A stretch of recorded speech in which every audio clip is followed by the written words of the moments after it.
Sir cancer hospital तो बिल्कुल काफ़ी हम बचपन से देख रहे हैं इस हॉस्पिटल को, इसका क़याम हुआ, बहुत से लोग इससे फैज़याब हुए और फलाह बहबूद का बहुत अच्छा काम कर रहा है। और लेकिन सर कराची में जो मेगा सिटी है वहाँ ये जो हॉस्पिटल बनने जा रहा है या बन चुका है, मुझे इसके बारे में थोड़ी सी डिटेल्स बताएं। सो हॉस्पिटल इस वक्त अंडर कंस्ट्रक्शन है। कराची के अंदर DHA सिटी है एक जगह जहाँ पे ये अंडर कंस्ट्रक्शन है, अबाउट 60 किलोमीटर्स है आउट ऑफ कराची सिटी, और वहाँ पे इस वक्त करंटली अंडर कंस्ट्रक्शन है। और हमारा प्लान है इंशाल्लाह कि 2026 के दिसंबर में हम इसका इफ्तिताह कर देंगे और ये काम करना शुरू कर देगा। इस वक्त जो है वहाँ पे कंस्ट्रक्शन जो है वो प्रॉपर तरीके से जारी है, ज़ोरों शोर से जारी है।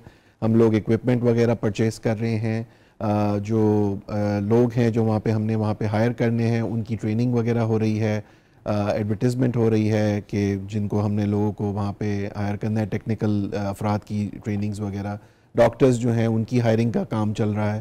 तो बहुत सारी चीज़ें जो हैं इस वक्त चल रही हैं, लेकिन इंशाअल्लाह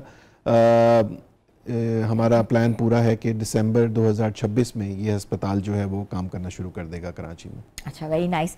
अच्छा, मुझे ये बताइएगा कि लाहौर और पेशावर के बाद तीसरा शौकत खानम कैंसर हॉस्पिटल कराची बनाने का फैसला क्यों किया गया? क्या आपको लगता था कि वहाँ गैप है? जी बिल्कुल, देखें कराची मेगा सिटी है जैसे आपने कहा, और सिंध और बलूचिस्तान के जो लोग थे वो ट्रीटमेंट कराने के लिए लाहौर आते थे, तो उसके लिए बहुत ज़रूरी था कि कराची इतने बड़े शहर के लिए एक डेडिकेटेड कैंसर अस्पताल जो है उसका कंस्ट्रक्शन किया जाए। तो यही वजह थी कि वहाँ पे फिर डिसाइड किया गया, और कराची की तादाद के हिसाब से और फिर बलूचिस्तान और सिंध के अंदरून सिंध के जो लोग हैं उनके तादाद के लिहाज से इस अस्पताल की जो साइज़ थी उसको भी बहुत बड़ा रखना ज़रूरी था। तो तकरीबन लाहौर के अस्पताल से अगर आप कंपेयर करें तो हर चीज़ डबल इन साइज़ है। वहाँ पे बेड्स की तादाद, ऑपरेशन थिएटर्स की तादाद, रेडिएशन मशीनों की तादाद, जो आप जिस चीज़ को देख लें वो डबल इन साइज़ है। तकरीबन 1 मिलियन स्क्वायर फीट पे ये अस्पताल पूरा इसका जो कंस्ट्रक्शन है वो कायम होगा, और जब ये काम करना शुरू कर देगा तो एक मोहतात अंदाज़ा ये है कि कराची के जो अस्पताल हैं इस वक्त वहाँ पे तकरीबन जो कैंसर के मरीज़ हर साल प्रेजेंट करते हैं वो तकरीबन 13 से 14 हज़ार के करीब है। और जब ये अस्पताल पूरा अपने फंक्शन 100% फंक्शनैलिटी के ऊपर काम कर रहा होगा तो ये तकरीबन 10,000 मरीजों को का इलाज कर पाएगा उस पूरे एरिया के अंदर। तो आप अंदाज़ा लगा सकते हैं कि कितने सारे मरीजों का इससे फ़ायदा होगा। अच्छा, ये मुझे बताइएगा इसके साइज, गुंजाइश और टेक्नोलॉजी के लिहाज से ये कितना वसी है, कितना बड़ा है, क्या टेक्नोलॉजी जो सिस्टम है, बिकॉज अब समझ आ रही है कि वाकई कैंसर की टेक्नोलॉजी भी चेंज हो गई है, तो उस हिसाब से कोई नई इनोवेशन आप लेकर आ रहे हैं? देखें साइज़ तो मैंने जैसे बताया 1 मिलियन स्क्वायर फीट है, लेकिन जो रेडिएशन की मशीनें हैं वहाँ पे लेटेस्ट जो जदीद तरीन है वो नस्ब होंगी। इसके अलावा MRI की मशीनें, जो CT स्कैनर्स हैं, जो लेटेस्ट मशीनें इस वक्त दुनिया में मेजर कैंसर अस्पतालों में जो चल रही हैं वो सारी वहाँ पे नस्ब होंगी। PET CT स्कैनर जो है वो अवेलेबल होगा। ऑपरेशन थिएटर्स जो अगर जब बनेंगे तो वो भी modular latest state of the art operation theatres होंगे। जिस तरह की भी जो भी फैसिलिटी आप सोच सकते हैं जो लेटेस्ट इस वक्त दुनिया के बेहतरीन कैंसर अस्पतालों में मौजूद है वो वहाँ पे नस्ब की जाएगी और वहाँ पे उसको लगाया जाएगा ताकि जो बेहतरीन कैंसर का इलाज है वो वहाँ पे मैसर हो सके लोगों को। डॉक्टर आसिफ लोया, ये बताइए कि हर एरिया के डेमोग्राफिक्स डिफरेंट है, हर एरिया में कैंसर के कितने डिफरेंट सिम्टम्स आते हैं डिफरेंट ऑर्गन्स के ऊपर। अगर कराची के ऊपर बात करें, एनी रिसर्च कि कराची में कौन सा कैंसर सबसे ज़्यादा है?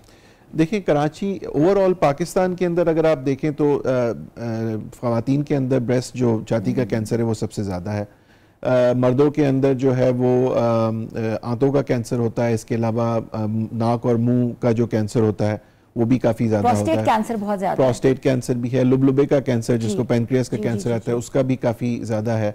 दूसरा खून की बीमारी जो है लुकीमिया जो बच्चों में वो बहुत ज़्यादा है, लिम्फोमा और लुकीमिया। तो जो कराची के हिसाब से अगर देखें तो कराची के अंदर जो नाक और मुंह का जो कैंसर है वो बहुत ज़्यादा है। फीमेल्स में, ख़वातीन में छाती का कैंसर, ब्रेस्ट का कैंसर बहुत ज़्यादा है, और लुबलुबे का कैंसर और जो आंतों का कैंसर है वो भी है। और ऑब्वियसली माहौलियाती जो निज़ाम है और फिर जो जेनेटिक लिंक्स हैं वो काफ़ी सारे चीज़ें जो हैं इसमें टेक पार्ट करती हैं, लेकिन ओवरऑल जो मैंने आपको बताया वो यही है कैंसर में सबसे आजकल सर्वाइकल कैंसर बहुत ज़्यादा फैला है, जिसके ऊपर वैक्सीनेशन भी गवर्नमेंट लेकर आया है, और सर्वाइकल कैंसर की फैसिलिटी क्योर करने की क्या अवेलेबल होगी हॉस्पिटल में? जी जी बिल्कुल, एब्सोल्युटली। वहाँ पे सर्वाइकल कैंसर की जो स्पेसिफिक रेडिएशन से ट्रीटमेंट है वो भी सहूलत अवेलेबल होगी, और सर्जरी की सहूलत भी मुयसर होगी वहाँ पे। अगर वैक्सीनेशन की थोड़ी बात की जाए, ऑब्वियसली शौकत खानम वैक्सीनेशन तो नहीं लगाता, लेकिन गवर्नमेंट की तरफ से तो ये वैक्सीनेशन फ्री है। इलाज में, खवातीन के इलाज में, जैसे कोई बिकॉज खवातीन ब्रेस्ट कैंसर की वजह से बहुत ज़्यादा अव्वल तो बताती ही नहीं है, फोर्थ स्टेज पे आ जाती हैं, जिनका समटाइम्स नहीं क्योर हो पाता, और इस तरह सर्वाइकल कैंसर है, ऐसे पार्ट्स जो कि not, it's a taboo in a society, हम बात करना नहीं पसंद करते, हम इलाज कराना कैसे पसंद करेंगे? कोई शौकत खानम को रिजीम लेकर आ रहा है स्पेशली फॉर विमेन? देखिए, ब्रेस्ट कैंसर अवेयरनेस तो हम लोग बहुत ज़्यादा करते हैं हर साल। इस मरतबा भी अभी आपने देखा होगा कि पिछले महीनों में जो ब्रेस्ट कैंसर अवेयरनेस के हिसाब से पूरी कैंपेन की गई थी। बिल्कुल, मैंने देखी थी। जी, तो इसी तरह सर्विकल कैंसर के ऊपर भी हम आगे जाके इसके ऊपर भी अवेयरनेस कैंपेन ला सकते हैं बिल्कुल, और उसके बारे में भी मालूमात फराहम की जा सकती है। बिकॉज़ अगर आपको याद हो, ब्रेस्ट कैंसर के मामले में भी शुरू में एक टैबू ही समझा जाता था, और ब्रेस्ट कैंसर अगर किसी को हो जाता था तो लोग बताने से भी गुरेज करते थे। तो वो अब काफ़ी हट गया है, अवेयरनेस बहुत ज़्यादा हो गई है लोगों के अंदर।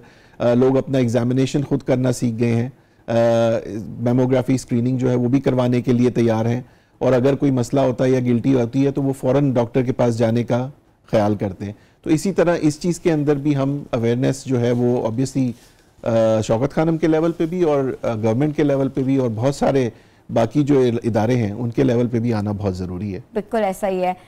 अच्छा डॉक्टर साहब, मुझे बताइएगा कि कलेक्शन लैब्स की बात करें तो बहुत से कलेक्शन लैब्स पूरे मुल्क में मौजूद हैं, तो ये जो सेंटर्स हैं, ये वाकई हमें लगता है कि जैसे जो प्रोसेसिंग है वो सारी कहाँ से होती है, क्योंकि लोकल होती है लैब का थ्रू के वाकई हॉस्पिटल जाती है और वहाँ से हम रिपोर्ट्स ले सकते हैं?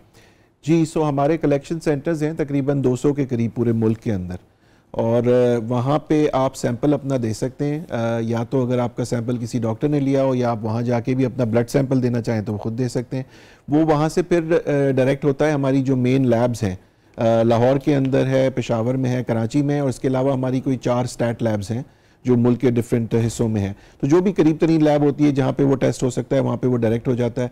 वहाँ पे वो state of the art machinery लगी हुई है, वो टेस्ट करते हैं, और वो रिजल्ट जो है वो ऑनलाइन हो जाता है, हमारी वेबसाइट के ऊपर अवेलेबल होता है, या फिर हमारे ऐप्स हैं उसके ऊपर अवेलेबल होता है। और मैं आपको बताऊं कि ये जो कलेक्शन सेंटर से रेवेन्यू जनरेट होता है, ये एक बहुत बड़ा ज़रिया है हमारे लिए पैसे जमा करने का, ताकि ये जो गरीब मरीजों का इलाज है इसके अंदर ये बहुत बड़ा एक जरिया है। बिल्कुल, शौकत खानम ने अपना एक मार्क बनाया हुआ है। जब शौकत खानम का नाम आता है, people think that it's a fair organisation which is doing really great work for people under privileged